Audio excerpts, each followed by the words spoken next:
Check करना।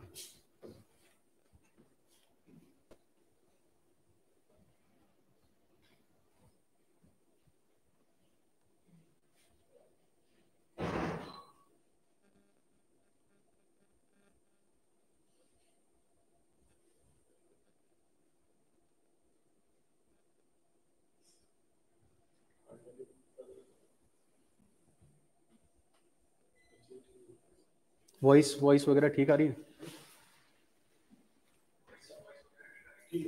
ठीक है।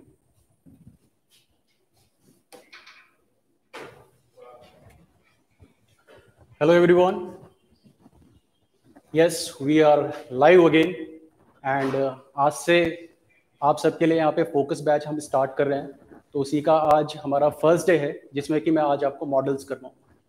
मॉडल्स करवाने से पहले मैं ये बताना चाहूँगा कि ये जो आपका फोकस बैच हो रहा है, इस बैच में उन बच्चों को मैं कवर करने की कोशिश कर रहा हूँ कि जो बच्चे छूट गए हैं।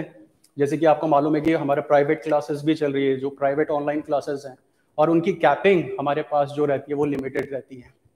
हमारे पास जो 2 बैच बने हुए हैं उससे एक्स्ट्रा हम बच्चों को ले नहीं सकते। और कई स्टूडेंट्स हैं जो कि इस बार काफ़ी रिक्वेस्ट कर रहे थे कि सर आपने कुछ पार्शियलिटी करी है कि हमने रजिस्ट्रेशन पहले करवाए थे। तो उन स्टूडेंट्स के लिए या फिर जिनके पास कुछ प्रॉब्लम है उनको कंसिडरेशन में रखते हुए आज हम ये बैच स्टार्ट करते हैं। इनमें वो सारे बच्चे उस चीज़ का फ़ायदा उठा सकते हैं। आपके जो चैप्टर होने वाले ये सारे डिफेंस से रिलेटेड होंगे, आपके एग्जाम से रिलेटेड होंगे। सो प्लीज़ अपना कंसिडरेशन, अपना फोकस इस बैच में रखें। सो आज जो हम करवाने वाले हैं दैट इज मॉडल्स। तो मॉडल्स का जो पहला एरर है आप सबके सामने डिस्प्ले हो चुका है।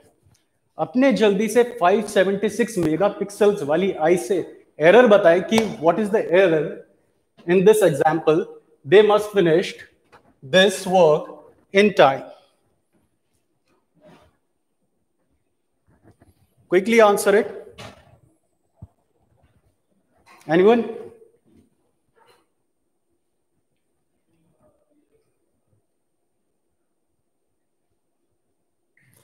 Yes. Answer is A.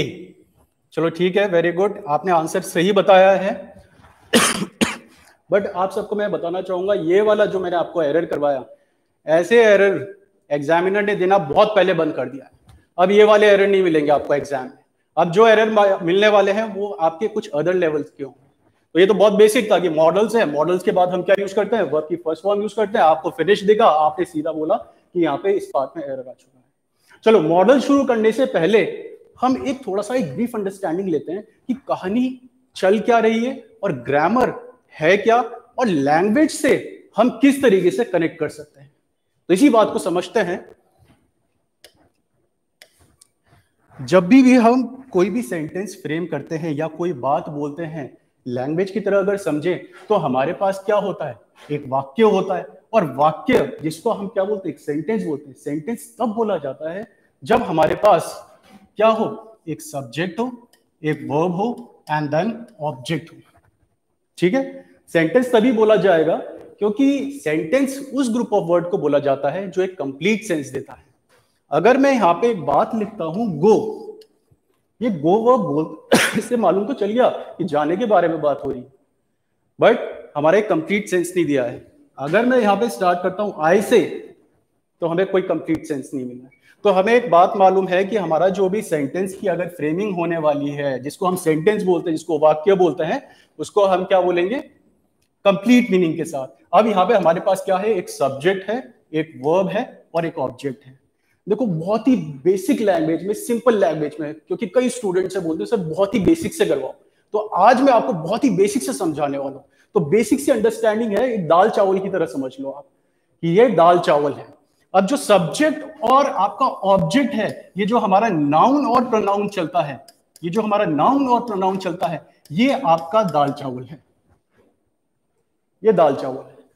और जो इसके साथ हमने ये वर्ब यूज करा है, दिस वर्ब क्या है हमारे पास, नमक है, मसाले हैं, और यही हमारे इनको ऐड करके इनमें टेस्ट लाते हैं। विदाउट सब्जेक्ट कोई मीनिंग नहीं निकल सकती, विदाउट ऑब्जेक्ट कोई कंप्लीट सेंस नहीं आ सकता, और विदाउट वर्ब उनका ना कोई स्टेट मालूम चल सकता है, ना ही हमें टेंस मालूम चल सकता है।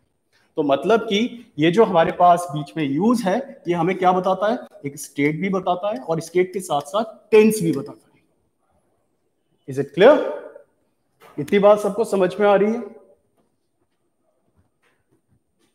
ठीक है, चलो अब इसको आगे मैं आपको समझाता हूं। इतनी बात तो हमने समझी। अब मैं आपके सामने इसी बात को आगे फर्दर क्लासिफाई या फिर समझाने के लिए अगर मैं लिखता हूं यहां पे, Ram is a teacher, Ram is a teacher, please जल्दी से बताएं कि ये जो हमारे पास इज है इस समय, what is, what is,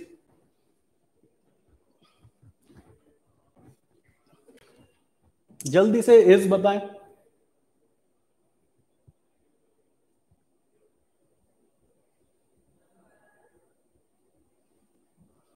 very good, चलो एक का मुझे अभी तक एक ही का यहाँ पे रिस्पॉन्स दिखा है, जिसने बोला है कि हेल्पिंग वर्ब। देखो हेल्पिंग वर्ब इन्होंने क्या बोला हमारे पास, ये जो यूज करा है हेल्पिंग वर्ब, बट बेटा मैं यहाँ पे इस समय ये बोलूंगा ये हमारे पास हेल्पिंग वर्ब नहीं है।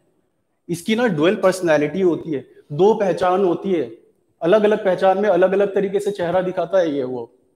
अब जैसे कि कुछ बच्चे होता है ना, बोलते हैं कि हम बहुत डेडिकेटेड है कि हमें एग्जाम क्वालिफाई करना है, बट मेहनत नहीं करते। तो वैसे ही ये वर्ब भी ऐसी ही है। इस वर्ब में भी आप ये समझ लेना ये भी डुअल पर्सनैलिटी वाला है। अब डुअल पर्सनैलिटी अगर आपने यहाँ पे बोला है हेल्पिंग, आपने बोला है हेल्पिंग, जिसको हम ऑक्सिलरी वर्ब भी बोलते हैं, बट ये यहाँ पे ऑक्सिलरी वर्ब का काम नहीं कर रहा है, ये ऑक्सिलरी वर्ब का काम नहीं कर रहा है। यहाँ पे हम इसको ये बोल सकते हैं ये डिफाइनिंग वर्ब हो सकता है, डिफाइनिंग वर्ब। क्यों? Question is why. अब यहां पे देखो बेटा हमारे पास सब्जेक्ट यूज है, सब्जेक्ट के बाद हमने इज का यूज करा और इस इज ने बताया कि वो क्या है, टीचर है। राम जो है एक टीचर है। अब इस केस में ऑक्सिलरी वर्ब अगर हम इसको हेल्पिंग वर्ब बोलते हैं, हेल्पिंग वर्ब बोलने का कारण क्यों होगा? अच्छा अगर कोई पर्सन हेल्पिंग पर्सन आप बोलते हैं कि बहुत ही हेल्प करता है, तो मतलब क्या है, मदद कर रहा है, मदद कर रहा है, जिसको आप सहायक क्रियाएं भी बोलते हैं। अगर पर्सन के लिए बोलेंगे तो कोई किसी की मदद कर रहा है, बट यहां पे ये इज किसी की मदद नहीं कर रहा है। अब एक दूसरा सेंटेंस में यहां पे लिखता हूं आपके सामने, Ram is teaching, Ram is teaching. अब देखो यहां पे जब हमने इस बार राम इज टीचिंग लिखा, तो इस समय हम इसको हेल्पिंग वर्ब बोल सकते हैं, इस समय हम इसको हेल्पिंग वर्ब बोल सकते हैं। क्यों? Question is why.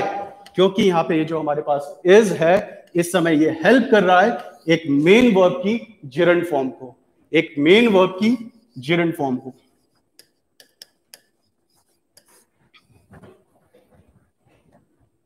Is it clear? इतनी बात समझ में आई? देखो ये बेसिक जो मैं समझा रहा हूं, ये समझाने का कारण ये है कि हम जब ग्रामर को क्रैम करने की कोशिश करते हैं, कि हम रटते हैं कि ऑक्सिलरी है, इसके बाद आईएनजी आना चाहिए, इसके बाद ये वाली फॉर्म आनी चाहिए, वहीं पे आप कंफ्यूज हो जाते हो। यहाँ पे जो ग्रामर पढ़ने वाले हो प्लीज एक लैंग्वेज की तरह समझे। मैं आपको कई चेंजेस बताऊंगा कि आपका एक ही प्रीपोजिशन का मतलब अलग हो सकता है, उस प्रीपोजिशन को हम एज एन एडवर्ब भी यूज कर सकते हैं। तो कई तरीके की फॉर्मेशन आने वाली है। तो ग्रामर जब भी आप पढ़ते हैं तो ये समझना आपकी लैंग्वेज की तरह पढ़ना है, और एग्जामिनर को मालूम है कि आपको कहां पे कंफ्यूज करना है और कहां पे किस पार्ट में आपको कंफ्यूजन क्रिएट होगी और आप गलत करोगे आंसर। और बेसिकली आपका ये यूपीएससी में काफी होता है। Is it clear? आगे चलते हैं नेक्स्ट पार्ट में।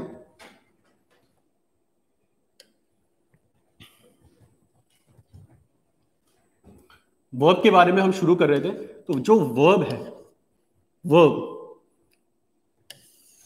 क्या बताता है? टेंस भी बताता है और स्टेट भी बताता है, और स्टेट भी बताता है। तो ये हमें मालूम चल गया कि वर्ब टेंस भी बताएगा और स्टेट भी बताएगा। अगर किसी को वर्ब चैप्टर अच्छे से आ गया है, वो कभी टेंस में नहीं फंसने वाला है। तो बेसिक अगर आपको स्ट्रॉन्ग करने हैं तो बेसिक तो आप यहाँ पे आओ, इन चीजों को समझो, फिर आगे आपका फर्दर कनेक्टिविटी आएगी कि ठीक है हमने इस चीज को अच्छे से समझा है, आगे हम इसका एप्लीकेशन अदर एरर्स में भी किस तरीके से कर सकते हैं। अब यहाँ पे देखो जो वो वर्ब करवाया मैंने आपको, वर्ब में बताया कि टेंस भी है और स्टेट भी है। अब इसमें पढ़ते हैं हम, हमारा जैसे कि हमें मालूम है कि हमने जो आज शुरू करना है मॉडल्स करना है, ये एक सिर्फ इंट्रोडक्शन है, और इंट्रोडक्शन में अगर मैं आपको वर्ब ना बताऊं तो सब कुछ बेसलेस हो जाएगा, इसीलिए मैंने वर्ब का एक इंट्रोडक्शन पहले ही शुरू कर दिया। अब देखो वर्ब में ना हमारे पास क्या होता है, बी की फॉर्म्स होती हैं। बी की फॉर्म्स जैसे कि इज, एम, आर, वॉज, वर। ठीक है। अब देखो जैसे मैंने यहाँ पे आपका वर्ब लिखवाया है, ये डुअल पर्सनैलिटी वाली वर्ब है। कई बार आपको हेल्पिंग की तरह भी मिल जाएंगी और कई बार आपको किसी की स्टेट डिफाइन करते हुए भी मिल जाएंगी। Is it clear? नेक्स्ट जो हमारे पास होता है इसमें आपकी डू की फॉर्म होती है डू, डज, डिड। नेक्स्ट जो होता है हमारे पास that is has, have, had. ठीक है। अब देखो हैज, हैव, हैड की अगर क्लासिफिकेशन में बात करें ना तो हैज, हैव, हैड की अपनी एक पूरी क्लास हो जाती है, क्योंकि जब हम हैव का यूज करते हैं हमें मालूम है कि जो हैज होता है ये सिंगुलर यूज होता है और जो हैव होता है ये प्लूरल यूज होता है। बट जैसे ही हम आई के ऊपर बात करते हैं, जब तक हम शी पे है शी के साथ हैज यूज है, इट है सिंगुलर प्रोनाउन यूज है तो हम हैज यूज करते हैं। बट जैसे ही आई पे आते हैं ना तो आई के साथ हम क्या किस पे पहुंच जाते हैं, हैव पे पहुंच जाते हैं। आ गई ना डुअल पर्सनैलिटी। ठीक है। अब इसके साथ साथ अब एक और अंडरस्टैंडिंग लें, अगर मैं बोलता हूं she has a car, she has a car, या फिर she is having pizza, she is having pizza. एक और example, she has crammed the chapters, she has crammed the chapters। आपके सामने मैंने 3 एग्जाम्पल लिखे हैं। अब कोई बताना चाहेगा कि ये जो पहला एग्जाम्पल है इसमें हमारे पास she has a car, she has a car, इस समय ये हमारे पास जो has है, what is has, what is having, what is has? Anyone? 1, 2, 3. Anyone?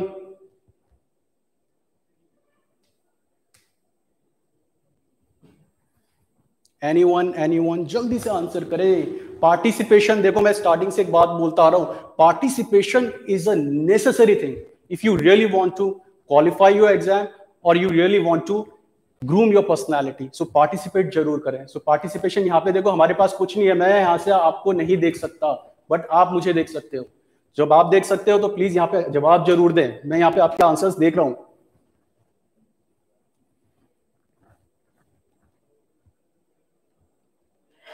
Only showing ownership. चलो ठीक है, अब डिस्कस करते हैं। यहाँ पे हैज का जब हमने यूज करा, she has a car, she has a car, यहाँ पे यस हमने पॉजिटिव के केस के लिए यूज करा है, पोजीशन के लिए यूज करा है हैज का। बट यहाँ पे हम इसको एक हेल्पिंग वर्ब नहीं बोल सकते, इसको हम हेल्पिंग वर्ब नहीं बोल सकते, ये हेल्पिंग वर्ब की तरह यूज नहीं हुआ है, ये हमने पोजीशन के लिए यूज करा है। बट जब हम इस वाले केस में आते हैं इस वाले केस में आते हैं, ये जो हैव यूज हुआ है ये आपका मेन वर्ब की तरह यूज हुआ है। अब मेन वर्ब की तरह यूज देखो हमारे पास ये जो इज है इस समय, is auxiliary verb, helping verb, और हेल्पिंग वर्ब तब बोला जाता है जब वो किसी की हेल्प करती है, तभी तो हेल्पिंग वर्ब बोलेंगे। अब यहाँ पे देखो इज है, इसको कनेक्ट करा हमने इसके साथ हैविंग के साथ, और हैविंग का इस समय मतलब क्या है, हैविंग का हम ये भी बोल सकते हैं ईटिंग बोला जा रहा है, ईटिंग के बारे में, खाने के बारे में बात हो रही है इस समय। Is it clear? बात समझ में आई सबको? नेक्स्ट हैज, इस हैज पे आते हैं, she has crammed the chapters. अब इस समय हमारे पास जो टेंस है दैट इज प्रेजेंट परफेक्ट, और क्रैम मतलब होता है बेटा रटना। कोई भी बात जब आप रटते हो ना तो उसको हम क्या बोलते हैं, क्रैम बोलते हैं। अब यहाँ पे क्रैम जो वर्ड आया है ये वर्ब की कौन सी फॉर्म है, थर्ड फॉर्म है, और इस हैज ने क्या करा है, इस क्रैम्ड की ना मदद करी है, इस क्रैम की मदद करी है। तो इसीलिए हम इसको क्या बोल सकते हैं, एक ऑक्सिलरी वर्ब बोल सकते हैं, एक हेल्पिंग वर्ब बोल सकते हैं। तो ये हुई हमारी अंडरस्टैंडिंग कुछ वर्ब्स की। अब आते हैं उस पार्ट पे जो कि हमें कवर करना है, दैट इज मॉडल्स। मॉडल्स को हम ऑक्सिलरी वर्ब्स भी बोलते हैं, मॉडल्स को या फिर मॉडल्स बोलते हैं, या फिर मॉडल ऑक्सिलरी वर्ब या मॉडल हेल्पिंग वर्ब, इस तरीके से बोला जाता है। देखो एक बेसिक सी चीज है कि मॉडल जब भी आप यूज कर रहे हो ना बेटा, तो मॉडल के साथ ना हमेशा वर्ब की फर्स्ट फॉर्म यूज होती है। मॉडल के साथ हम क्या यूज करते हैं, वर्ब की फर्स्ट फॉर्म यूज करते हैं, without to and without S. मतलब कि ना तो मॉडल्स के साथ कभी विल्स होगा, ना ही मॉडल्स के साथ कैन्स होगा। अब कई सोच रहे होंगे कि यहाँ पे विल्स कैन्स सर ने लिख दिया कि ये तो बहुत ही बेसिक सी चीज है, हर एक बच्चे को मालूम है, एग्जामिनर को भी मालूम है कि आपको मालूम है। बट मैं आपको वो एरर करवाने वाला हूं जहां पे आपके पास इसमें ऐसा है, ऐसे केसेस आएंगे कि जो कि मॉडल होगा और वहां पे हम क्या यूज करेंगे, एस यूज करेंगे, और that would be an error. आपको ऐसा लगेगा कि मेन वर्ब है, बट दैट वुड, अगर मॉडल है, मेन वर्ब और मॉडल में कंफ्यूजन होगी। अगर मॉडल है तो एस गलत हो जाएगा, अगर मेन वर्ब है तब हम यूज कर सकते हैं।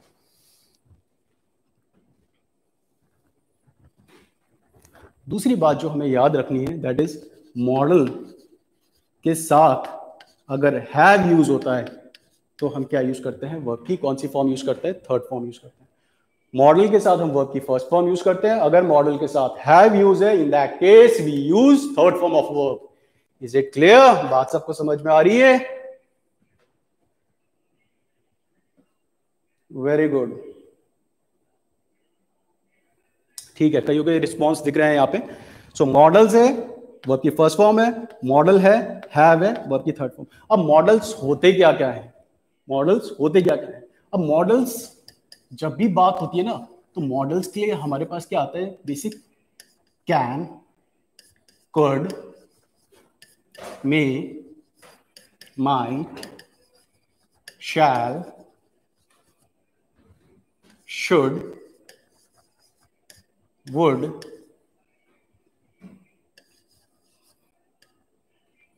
यूज टू और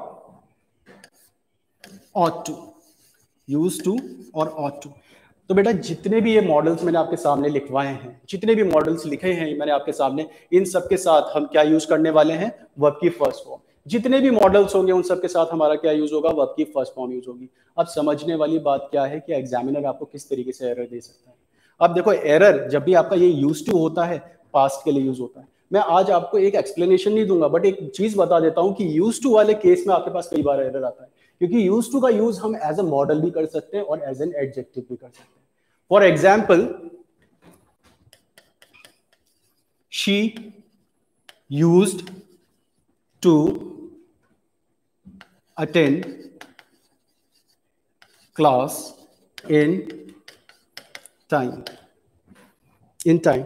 अब जब हम पास्ट की कोई इवेंट के बारे में बात कर रहे हैं ना, तो पास्ट के इवेंट में हम क्या यूज करते हैं, यूज टू का यूज करते हैं, और use to as an model use है। और इसके बाद हमने क्या यूज करी है, वर्ब की फर्स्ट फॉर्म। मतलब पास्ट का जब आप कोई हैबिट बताओगे, पास्ट की जब आप कोई रूटीन बताओगे, सो इन दैट केस हम क्या यूज करते हैं, यूज टू का यूज करते हैं। कि मतलब उसको आदत थी, मुझे ज्यादा खाने की पहले आदत थी, या फिर मैं पहले ज्यादा खाया करता था, ठीक है, उसके बारे में बात होती है। बट अगर मैं यहाँ पे इस तरीके से लिख दूं, she is used to attend the class, she is used to attend the class। जल्दी से कोई बताना चाहेगा कि इसमें कोई एरर है या नहीं है, जल्दी से, anyone who wants to answer it? कोई एरर है या नहीं है, anyone?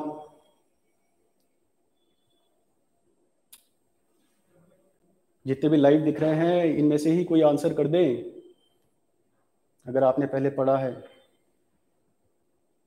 ओके, चलो, वेरी गुड।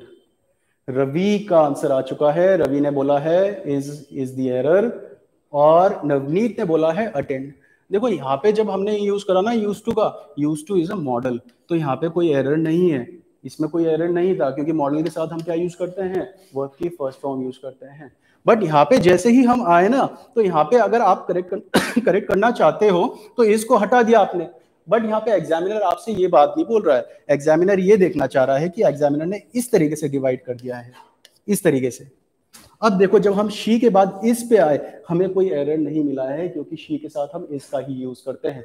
फिर इसके बाद हमारे पास यूज टू आया, यूज टू में भी हमें कोई एरर नहीं मिला है, क्योंकि अभी हमें मालूम ही नहीं कि ये यूज टू है कि यूज टू मॉडल है या फिर एडजेक्टिव है। बट यहाँ पे एक चीज मालूम चल चुकी है कि इसके बीच में हमारे पास क्या आ चुका है, एक ऑक्सिलरी वर्ब आ चुका है। अब ऑक्सिलरी वर्ब है यहाँ पे, अगर ऑक्सिलरी वर्ब है तो ये एज एन एडजेक्टिव यूज है, और अगर एज एन एडजेक्टिव यूज है तो यहाँ पे हम क्या यूज करेंगे, जिरंट फॉर्म यूज करेंगे। ये अटेंड आपका गलत हो चुका है, यहाँ पे हम क्या यूज करने वाले हैं, अटेंडिंग।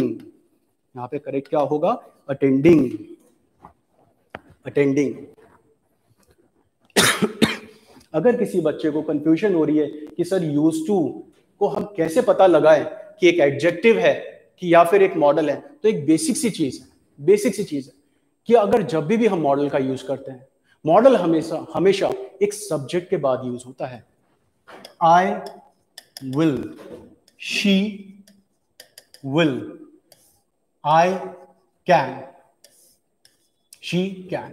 कभी हम ऐसे बोलेंगे क्या, आई एम विल या शी इज विल, सेंटेंस पूरे के पूरे गलत हो चुके हैं। तो ये सेंटेंस तो पूरा का पूरा फॉर्मेशन ही गलत हो चुका है, पूरा ही गलत हो चुका है। अब यहाँ पे ध्यान दो, यहाँ पे हमने यूज टू का यूज करा है, यहाँ पे हमारे पास क्या है, एक ऑक्सिलरी यूज है, एक वर्ब यूज है। अब एक वर्ब यूज है, वर्ब के बाद हमने यूज टू का यूज करा है, हमारे दिमाग में आ जाना चाहिए कि हाँ इस समय एडजेक्टिव है और इसके बाद हमें जेरंड फॉर्म मिलनी चाहिए उसके बाद। अब यहाँ पे जैसे हमने यूज टू करा, यूज टू के बाद वर्ब की फर्स्ट फॉर्म है, तो यहाँ पे हम क्या यूज करेंगे, अटेंडिंग यूज करेंगे। अगर क्रैम करोगे, सीधा क्रैम करोगे, तब तो आपको लगेगा नहीं यूज टू है, हमने मॉडल पढ़ा है, तो यहाँ पे वर्ब की कौन सी फॉर्म होनी चाहिए, फर्स्ट फॉर्म होनी चाहिए, and that would be an error. Is it clear?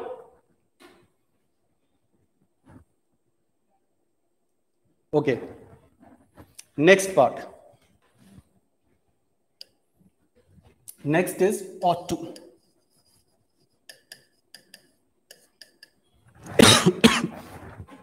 ought to, अब ये जो ought to हमने यूज करा है, ought to के साथ भी हम क्या यूज करेंगे, वर्ब की फर्स्ट फॉर्म यूज करेंगे। मॉडल है तो ऑब्वियसली मॉडल के साथ हम क्या यूज करते हैं, वर्ब की फर्स्ट फॉर्म यूज करते हैं। बट एक केस इसमें ऐसा आता है कि आप ग्रामर, जो एग्जामिनर होता है वो आपको ग्रामर के बेस पे एरर नहीं करवाने वाला होता है, वो आपको एरर करवाने वाला होता है सेंटेंस फ्रेमिंग के अकॉर्डिंग। यहां तक तो हम ठीक थे, अगर आप सेंटेंस लिखता हूं मैं आपके सामने, आई ought to follow traffic rules, I ought to follow traffic rules। ठीक है, जैसे कि आपका शुड होता है ना, तो वैसे ही ये आपका ought to भी होता है, जिसका मतलब चाहिए होता है। ought to यूज है, इसके बाद हमने क्या यूज करा है, वर्ब की फर्स्ट फॉर्म यूज करी है, कोई एरर नहीं है, सेंटेंस बिल्कुल प्योर है, क्लियर है। अब दूसरा सेंटेंस में जब हम आते हैं, आई ought to not follow traffic rules, या फिर हम आते हैं इस केस में, I ought to not have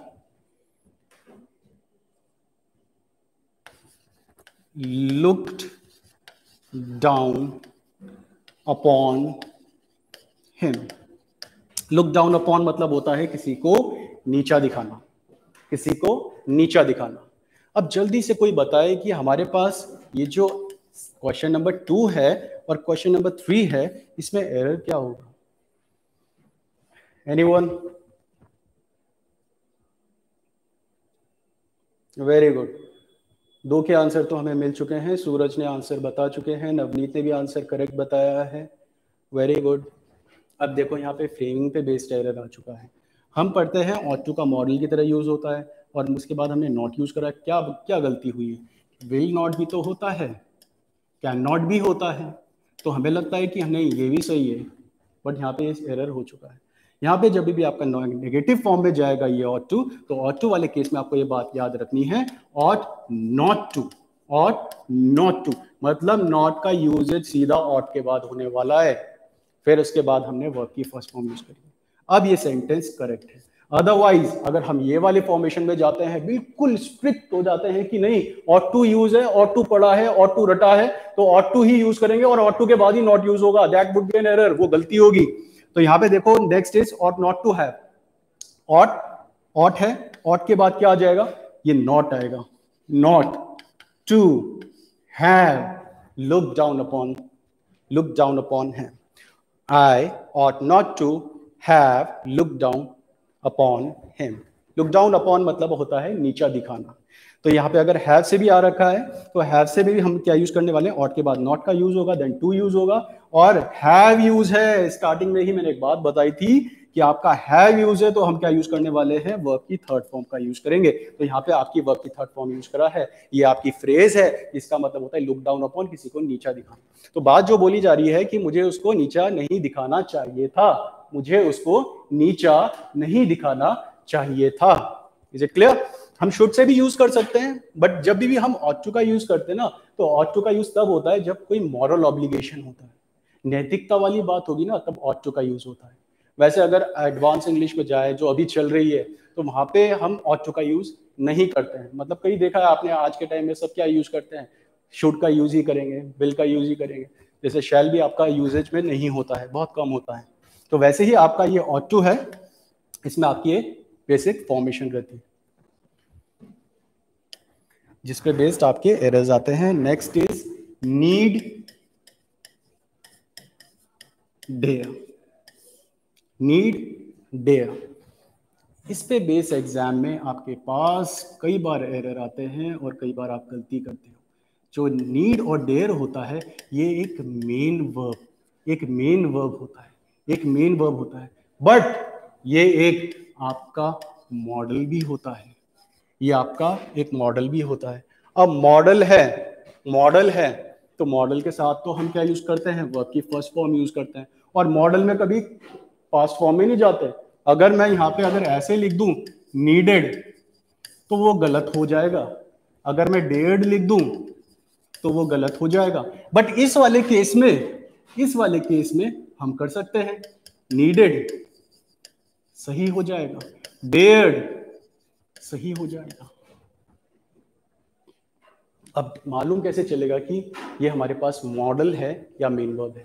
जब भी नीड और डेयर के साथ नॉट का यूजेज हो, नेगेटिव यूज हो, नॉट का यूजेज हो या फिर इंटरोगेटिव में यूज हो, नॉट का यूजेज हो या फिर इंटरोगेटिव में यूजेज हो, तो उस केस में उस केस में ये क्या बन जाता है, एक मॉडल बन जाता है, एक मॉडल बन जाता है।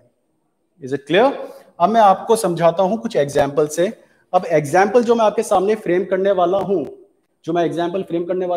अब देखते हैं आपके पास कितनी अंडरस्टैंडिंग पहुंची है, आपने कितना समझा, जितना भी मैंने अभी आपको समझाया। इसको याद रखना है कि नॉट होगा तभी एक ये मॉडल होगा। अब देखते हैं, यहाँ पे मैं कुछ एग्जाम्पल लिखता हूं। She dares to come here.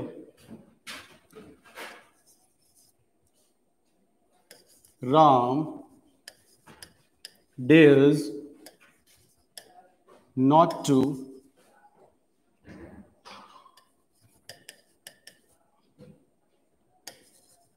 shirk the work. One more example. I dare not to go. Next, they dare to speak up for him.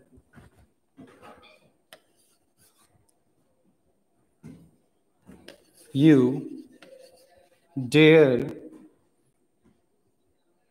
not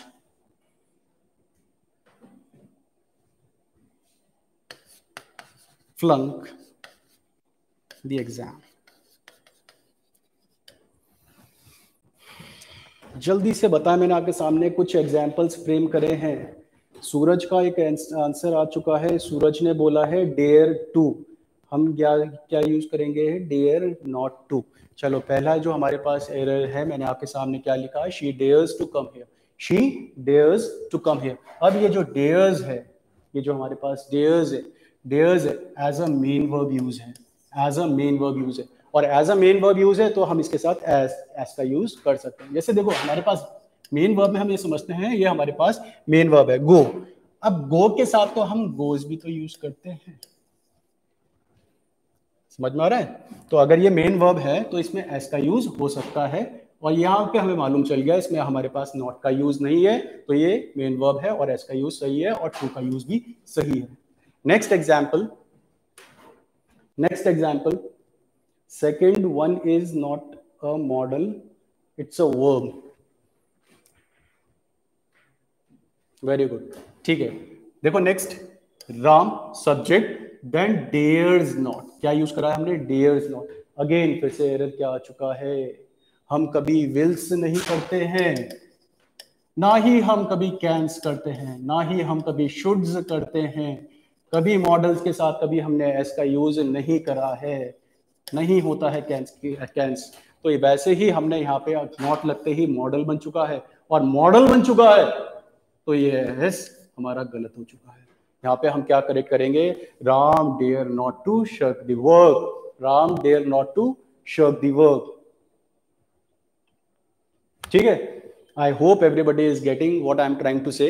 यहाँ पे राम है, फिर डेयर नॉट है। अब एक और बात आप सबको याद रखनी है कि डेयर नॉट जब भी यूज होता है, सो डेयर नॉट के साथ हम कभी टू का यूज नहीं करेंगे, क्योंकि मॉडल के साथ कभी टू का यूज नहीं होगा। कभी आपने विल टू यूज करा है? I will to go there, I can to go there, I should to go there. कभी मॉडल्स के साथ टू का यूज नहीं होता है, मॉडल्स के साथ टू का यूज नहीं होगा। यहाँ पे नॉट आते ही ये मॉडल बना, और मॉडल के साथ हमने क्या यूज कर दिया? टू का use. So that is incorrect. तो हम करेक्ट करेंगे, एकदम बिल्कुल प्योरिफाइड फॉर्म में यूज करेंगे, तो हमारा सेंटेंस क्या होगा? Ram dare not shirk the war. Next, I dare not.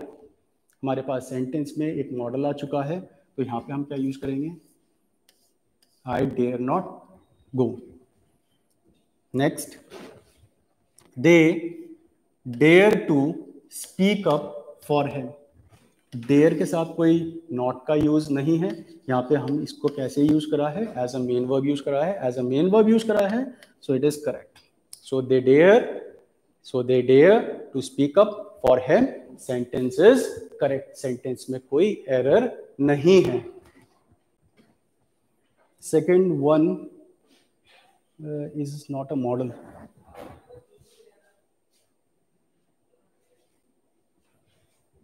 Second one जो आपका अजय, आपका क्वेश्चन है एम आई राइट, जिसमें आप बोल रहे हो सेकेंड वन में। अगर सेकेंड वन में आपको कंफ्यूजन हो रही है, देखो यहाँ पे हमने नॉट का यूज करा है, नॉट का यूज करा है, तो इस समय ये हमारे पास क्या बन चुका है? एक मॉडल बन चुका है। तो यहाँ पे जो एरर होगा आपका, ये एस में होगा, ये आपका एस में एरर होगा। अच्छा, आप कई कई ये सोच रहे होंगे कि इसमें से हम नॉट को हटा देते हैं ना, नॉट का मीनिंग हटा देते हैं। बट यहाँ पे अगर मैं नॉट का मीनिंग हटा देता हूँ, मैं करता हूँ, मैंने बोला कि ये नॉट हटा देते हैं, बट नॉट हटाते ही एक जो हमारा सेंस था, जो मैं बात बोलना चाह रहा था, उसका पूरा मीनिंग चेंज हो जाएगा। मेरी जो लैंग्वेज थी वो पूरी चेंज हो जाएगी। और हमें ग्रामर में लैंग्वेज को चेंज नहीं करना है, हमें ग्रामर को करेक्ट करना है, हमें लैंग्वेज को चेंज नहीं करना है। हम वही तो गलती कर देते हैं। तो यहाँ पे हमें, हमारे पास मॉडल है तो इस मॉडल में एरर डिटेक्ट करना था, उसका मीनिंग में चेंजेस नहीं लाने थे। Next is last one, you dare not flunk the class, you dare not flunk the class. No error, no error, no error. चलो, जितना मैंने अभी करवाया सबको समझ में आया है? तो जल्दी से यस करके बताएं। जितने भी बच्चे कनेक्टेड हैं यस करके बताएं, जितना भी अभी करवाया है। यहाँ पे हमें 5 लाइव दिख रहे हैं, और 5 लाइव में से सिर्फ एक का पार्टिसिपेशन देखने को मिल रहा है। और एक का पार्टिसिपेशन जब दिखता है ना, तो पार्टिसिपेशन में क्या होता है कि टीचर का भी मॉरल डाउन होता है। 5 बैठे, 2 बैठे, 3 बैठे, डजंट मैटर, हमारे पास ऑलरेडी जो क्लास चल रही है उसमें हैं बच्चे, बट यहाँ पे आपका जो पार्टिसिपेशन है वो मैटर करता है। तो अपना पार्टिसिपेशन जरूर रखें, नहीं तो हमारे लिए क्या हो जाएगा, ये मोनोटोनी हो जाएगा और हमारे लिए भी इंटरेस्ट नहीं रहेगा। और आप सबके लिए ही ये क्लास शुरू करवाई गई है। नेक्स्ट जो पार्ट है हमारा, अब एरर पे आते हैं। ये हमारा मॉडल का जो पार्ट है ये अभी कंप्लीट नहीं हुआ है। मॉडल में मैंने आपको ये अंडरस्टैंडिंग दे दी कि मॉडल के साथ हम वर्ब की फर्स्ट फॉर्म यूज करते हैं, मॉडल के साथ अगर हैव यूज होता है तो हम वर्ब की थर्ड फॉर्म यूज करते हैं। अब जो अंडरस्टैंडिंग है वो मैं आपको एरर्स के साथ दूंगा। तो देखो कितनी अच्छी बात होने वाली है कि आपके सामने एरर्स आएंगे और फिर उस एरर्स पे एक अंडरस्टैंडिंग मिलेगी कि आपका शुड क्या होता है, कैन क्या होता है, कुड क्या होता है, कुड बी क्या होता है, शैल क्या होता है, विल क्या होता है। तो यहाँ पे अगर हमारा जो फर्स्ट एरर है, जिन्होंने बोला था कि यहाँ पे वर्ब की फर्स्ट फॉर्म होनी चाहिए, सो दैट इज करेक्ट, उन्होंने सही आंसर करा है। मॉडल है तो मॉडल के साथ हम वर्ब की फर्स्ट फॉर्म का यूज करेंगे। ठीक है, अब नेक्स्ट जो हमारे पास एरर होगा, next error is go for it. जल्दी से आंसर करें। आप सबके सामने डिस्प्ले हो चुका है आपका क्वेश्चन नंबर 2, जल्दी से आंसर करें, go for it.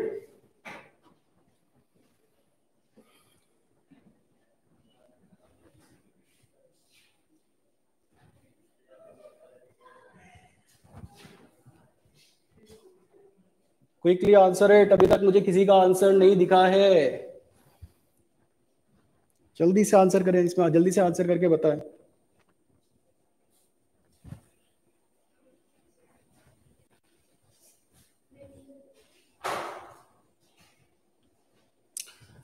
Ajay B, सूरज ए। अजय ने क्या बोला है, बी।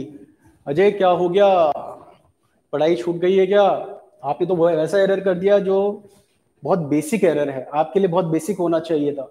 अब यहाँ पे देखो, आप यहाँ पे देखो,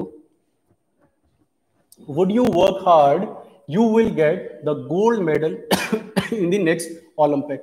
आपके सामने जो एरर है, हम इसमें एक बात बोलना चाहते हैं, would you work hard you will get. अगर आप मेहनत करोगे, अगर आप मेहनत करोगे तो आप क्या ओलंपिक में गोल्ड मेडल हासिल कर लोगे, ओलंपिक में गोल्ड मेडल हासिल कर लोगे।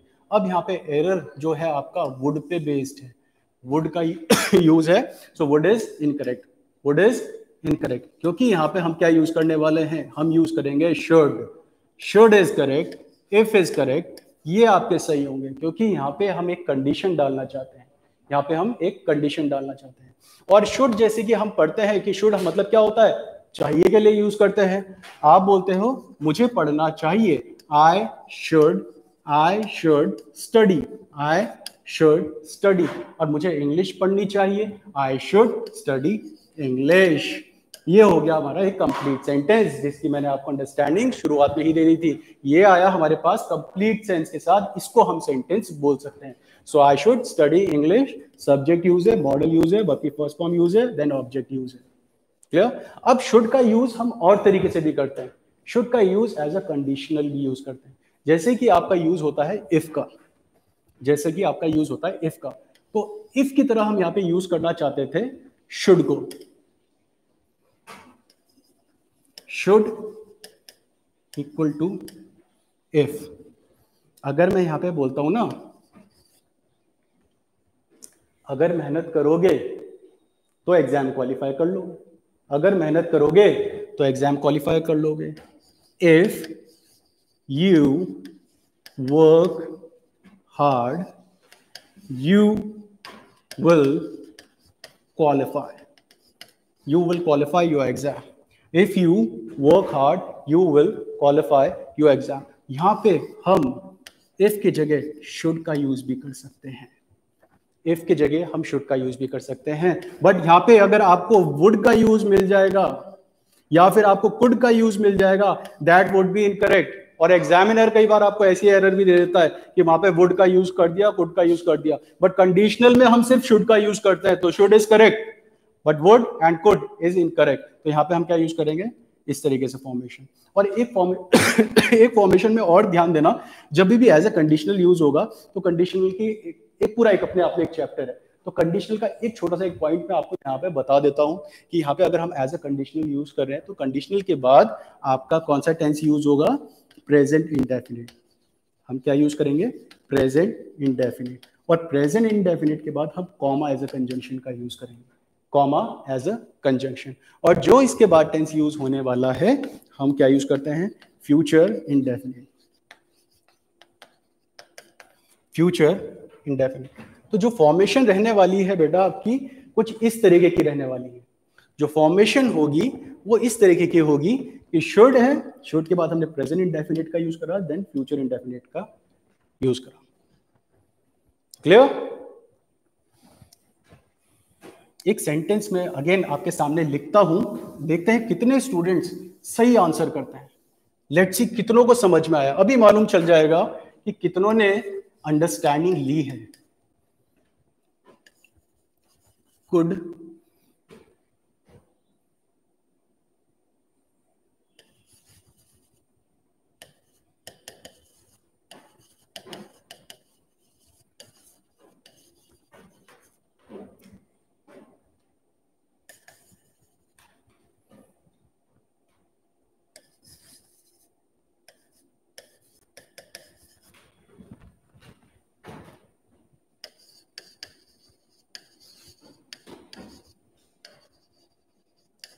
सेंटेंस आपके सामने है, एरर आप सबके सामने है, जल्दी से बता दें what's the error. Let's see who is the dark horse of the session. Adarsh,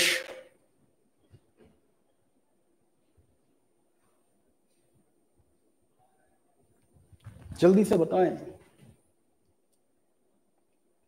quickly answer it, answer it. Adarsh का ए, चलो एक ए आया आंसर, क्विकली आंसर इट। अभी तक एक भी आंसर नहीं दिख रहा है। Starting will, could and will साथ नहीं आते। चलो ठीक है, अब देखते हैं इसमें क्या होगा।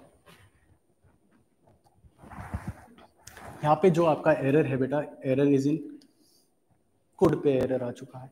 एक अंडरस्टैंडिंग तो ऐसी ले लो कि मॉडल यूज करा है, मॉडल के बाद हमने दोबारा मॉडल यूज कर दिया, एक ऐसी फॉर्मेशन बन चुकी है, कैसी फॉर्मेशन पूरी गलत हो चुकी है। तो यहाँ पे हम क्या यूज करेंगे, इफ का यूज करेंगे या फिर शुड का यूज करेंगे, या फिर शुड का यूज करेंगे। अब दूसरा एरर, दूसरे एरर पे आते हैं। यहाँ पे जो दूसरा एरर आ चुका है हमारा, इस पे विल भी गलत हो चुका है। क्यों?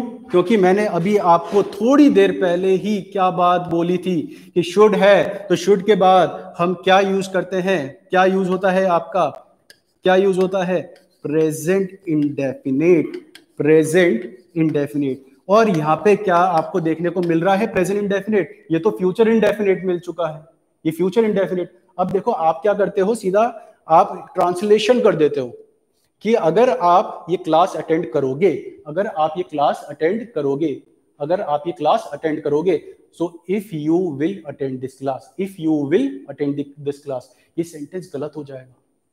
क्योंकि जब हम इमेजिनरी बात करते हैं तो हमारा हिंदी में तो हम फ्यूचर में बात कनेक्ट करते हैं, हिंदी में तो हम फ्यूचर में बनाते हैं, बट जब हम ग्रामर के अकॉर्डिंग आते हैं तो ग्रामर के अकॉर्डिंग आपका इफ के साथ, शुड के साथ हम प्रेजेंट इंडेफिनिट का यूज करते हैं। और प्रेजेंट इंडेफिनिट के साथ यहाँ पे आपका कॉमा यूज होने वाला, देन का यूज नहीं होगा।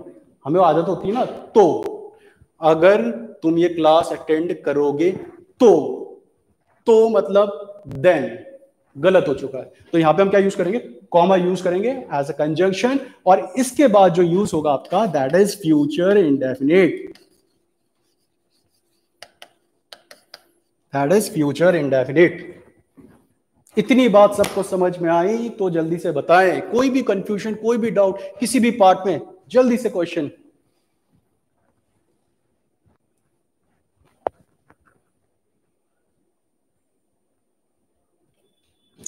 आदर्श का एक क्वेश्चन है कि इफ के साथ पर हैड यूज करते हैं, इफ के साथ हैड यूज करते हैं वाली बात तो बहुत ही अलग बोल दी आपने। मैंने बोला ना, ये कंडीशनल की क्लास ही अलग होती है, और कंडीशनल्स तो इमेजिनरी केस तो मैं आपको कई तरीके से करवाता हूँ।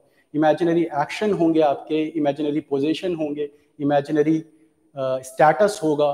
देखो इमेजिनरी बातें आप किस तरीके से बोलते हो, क्या किस तरीके से बोलते हो, काश मेरे पास पेन होता, काश मेरे पास पेन होता। अब ये पेन होता, ये तो मेरे पोजीशन के बारे में बात हो रही है ना, मेरे पोजीशन के बारे में बात हो रही है तो काल्पनिक बात। अब फिर दूसरा केस, काश मैंने मेहनत की होती, काश मैंने मेहनत की होती। अब ये मेरे एक्शन के बारे में बात कि आपने वो मेहनत नहीं करी, बट क्या बात बोल रहे हो, कंडीशनल में बोल रहे हो कि काश मैंने मेहनत की होती। ये हैड वाला केस आपका आ चुका है।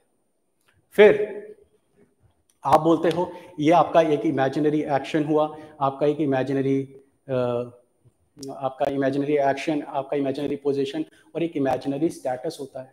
आप एक इमेजिनरी बात बोलते हो, आपको एक पेन बड़ा अच्छा लगता है, आपको ये पेन बहुत बड़ा अच्छा लगता है, आप बोलते हो काश मैं ये पेन होता, काश मैं ये पेन होता, तो अपनी किस्मत खुद चमका देता। बात बोली गई ना। अब यहाँ पे पेन होता, एक आप क्या बना रहे हो, अपना स्टेटस बना रहे हो। तो देखो बेटा, मैं आपको एक बात बोलता हूँ ना, ये कंडीशनल काफी चीजें है, मैं पूरा का पूरा आपको डिसइंटीग्रेट करके करवाता हूँ चैप्टर्स, क्योंकि ताकि आप समझ पाए, एक अंडरस्टैंडिंग ले पाए। अगर मैं यहाँ पे आपको ये इफ वाला क्लॉज बताया, इफ वाला केस बताया, ये इफ वाला आपका एक बेसिक आ चुका है कंडीशनल का। और कंडीशनल जब चैप्टर शुरू होगा तो कंडीशनल में आपको कई तरीके के एरर्स करवाने वाला हूँ। जो क्लास चलेगी आपकी वो एरर्स पे ही चलने वाली है, इस तरीके से आपके एरर्स ही चलते रहेंगे। और इन्हीं एरर्स से आपको कई रूल्स कनेक्ट करोगे आप, कई रूल्स, आपके जितने भी कंफ्यूजन है, जितने भी डाउट्स हैं, वो सारे क्लियर हो जाएंगे। अगर किसी को कोई कंफ्यूजन, कोई डाउट नहीं है, चलो ठीक है, ठीक है। तो यहाँ पे जो मैं आपके लिए क्लास स्टार्ट कर रहा हूँ, ये सब आप ही के लिए है, क्योंकि कई स्टूडेंट्स हैं जो बहुत छूट चुके हैं, कि मतलब कि बोल रहे हैं कि सर कोई ऐसा प्लेटफॉर्म करें जिसमें आप क्लास में आप लाइव आ जाए या फिर आप पढ़ा लें।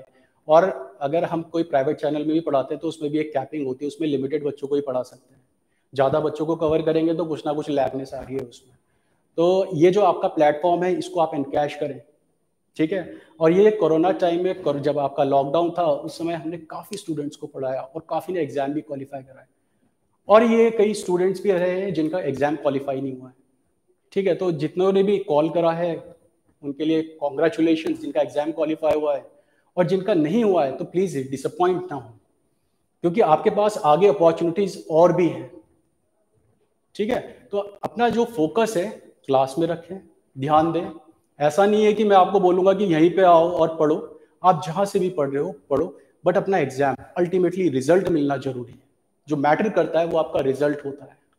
तो हमारा जो फोकस होना चाहिए हमारे पिनाकल में होना चाहिए, मतलब कि टॉप मोस्ट पॉइंट में होना चाहिए कि हमारा फोकस ये है तो हमें यही है। पाओ में ऑब्वियसली कंकड़ तो पड़े हैं, कुछ डिसअपॉइंटमेंट के, ठीक है, और कुछ लेथार्जी के, आलसपन के, ठीक है। तो ये जो डिसअपॉइंटमेंट, हताश होना, इन सारी क्वालिटीज को निकाल दो। अगर आप रियली ऑफिसर बनना चाहते हो अपनी लाइफ में, आर्म फोर्सेस में, या फिर कहीं भी अपनी पर्सनैलिटी ग्रूम करना चाहते हो, तो ये चीजें तो आपको निकालनी पड़ेगी। उन कंकड़ों को निकालें और अपना फोकस उस पिनाकल पॉइंट में रखें, और हम उस पॉइंट में जल्दी पहुंचेंगे भी। तो इसी पॉजिटिव नोट के साथ हम इस सेशन को एंड करते हैं, और कल को भी हम दोबारा से लाइव आएंगे, और इसमें आगे आपके जो एरर्स होंगे वो आगे फर्दर कंटिन्यू हो जाएंगे। Thank you everyone.